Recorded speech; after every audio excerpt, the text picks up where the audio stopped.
Hello students of class 10th. Now today I am just telling you about the sign convention. So that for this lens we can take this convex lens. So for convex lens, if you can take the object before this optical center and if you can measure the distance, that is u, that is this is the incident light. Incident light का मतलब ये होता है कि light which falls on the lens, और इस lens के अगर हम अपोजिट डायरेक्शन में अगर हम डिस्टेंस को मेजर करते हैं तो वो हमारा जो यू डिस्टेंस होगा वो हमारा निगेटिव में आ जाएगा. And suppose if you are measuring the distance in the favour, suppose in the favour of light and someone's here is the image is form. अगर मान लो कि अगर इमेज इस साइड में अगर फॉर्म होता है तो आपका वी ये जो पॉजिटिव होगा. बट अगर मान लो किसी तरीके से रिफ्लेक्ट होकर के V आपका इस तरफ अगर बनता है कहीं पर, तो फिर VV आपका क्या हो जाएगा, ऑप्टिकल सेंटर मतलब इस इंसिडेंट लाइट के अगेंस्ट में मेजर किया जाएगा तो फिर ये आपका निगेटिव हो जाएगा. इसी तरीके से फोकल लेंथ भी अगर हमारा इस साइड बनता है इंसिडेंट लाइट के अगेंस्ट अगर बनता है तो ये हमारा नेगेटिव मेजर किया जाएगा. अगर इस साइड अगर बनता है तो हमारा फोकल लेंथ इस वक्त पॉजिटिव किया जाएगा. लेकिन ज्यादातर केसेस में यही सिचुएशन आती है वो जो आपको Cartesian system Cartesian sign that is equation for the spherical lenses. तो किसी भी स्फेरिकल लेंसेज में आपको दिमाग में ये रख के चलना है कि अगर हम इंसिडेंट लाइट के अगेंस्ट कोई भी डिस्टेंस मेजर करेंगे, चाहे u हो जाता है या v और f, वो सारे हमारे निगेटिव हो जाएंगे. और अगर इसके फेवर में अगर हम करते हैं तो वो हमारा ये दो ही चीज ये आपके प्लस में होंगे, क्योंकि आप जब भी u आपका हर सिचुएशन में आपका एवरी सिचुएशन में नेगेटिव ही होता है. ठीक है, अब हम लोग इसके दूसरे पहलू पे आते हैं, लेंस फॉर्मूला एंड मैग्निफिकेशन. तो ऑलरेडी हमने मिरर फॉर्मूला आपको बता रखा था, पहले हमारे पार्ट में समझा रखा है. But now I am going to explain you about the lens formula and the magnification. तो lens formula for this convex lens, any of this lens, we can use this. And sometimes this formula is going to be changed, that is 1 by v plus 1 upon u equals to 1 upon f. In few of the cases this formula is to be, but most widely this formula is used for the lens formula. And all of you know v is the image distance and u is the object distance, whereas the f is the focal distance. So आप इन सबको use करके questions को solve कर सकते हैं. फिर यहाँ पे अगर हम मैग्निफिकेशंस की बात करेंगे तो ये मैग्निफिकेशंस हमारा ये आ जाएगा आपका v by u होगा.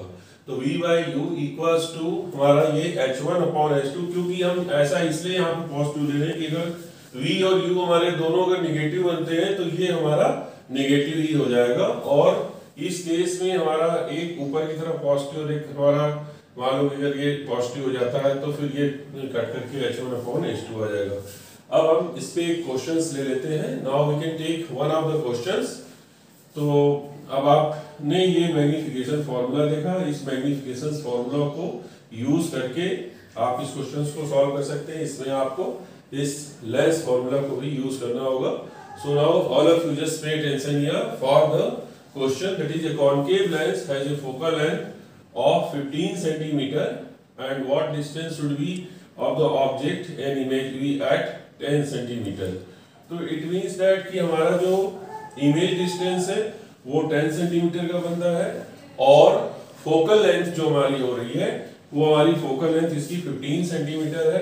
तो हमें u फाइंड करना होगा और u को फाइंड करने के बाद we can find the magnification. So important point is this, we find it here magnification. तो इस क्वेश्चन में हमारा मैग्निफिकेशन क्या होगा उसको हम लोग फाइंड करेंगे. तो अभी हम लोग इस क्वेश्चंस को पहले सॉल्व करते हैं. फॉर्मूला जो हम लोगों के सामने है तो हम लोग पहले फॉर्मूला देखते हैं ध्यान से. फॉर्मूला जो यूज हो रहा है इस क्वेश्चंस के लिए वो ये हमारा है कि 1 upon v minus 1 upon u equals to हमारा ये 1 अपॉन f होगा. अभी हमने 1 अपॉन v की वैल्यू ली है दैट इज -10.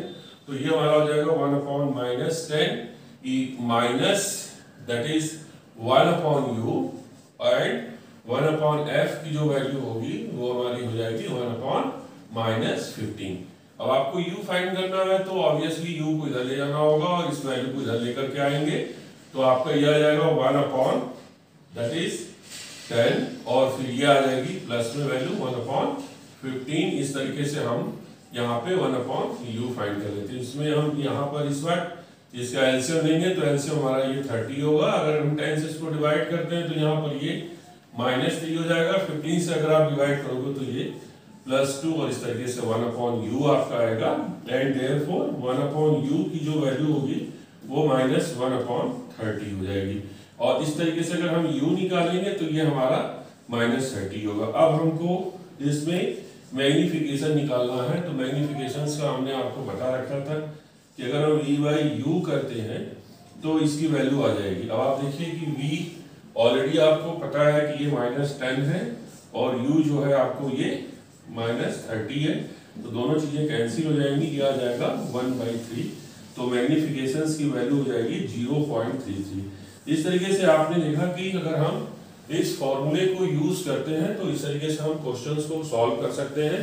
और एनसीईआरटी में आपको इस लेंस फार्मूला पे बहुत सारे क्वेश्चंस दिए गए हैं। तो students, you may try to solve that questions and if you got anywhere problem और difficulty you immediately ask me and I am taking more questions in my next video. Is it clear?